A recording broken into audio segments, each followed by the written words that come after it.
Oral will याला valid आहे का किंवा ओरल विलला व्हॅलिडिटी आहे का? तर याच्याबाबत ओरल विलला व्हॅलिडिटी नाही आहे. तर कारण काय?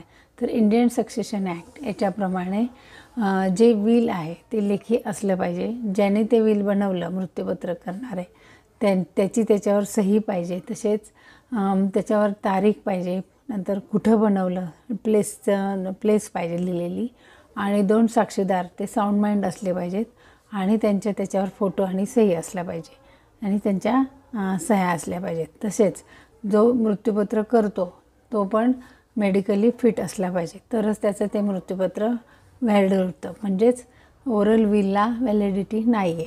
म्हणून जर कोणी एखादी व्यक्ती येऊन सांगत असेल की ह्या व्यक्तीने मला ही प्रॉपर्टी दिली किंवा ती दिली, जाता जाता तुम्हाला असं म्हटलं मरताना की तुला घे, तर ह्या अशा ओरल विलला कुठलीही व्हॅलिडिटी नसल्या कारणाने मृत्यूपत्र हे लेखीच असलं पाहिजे.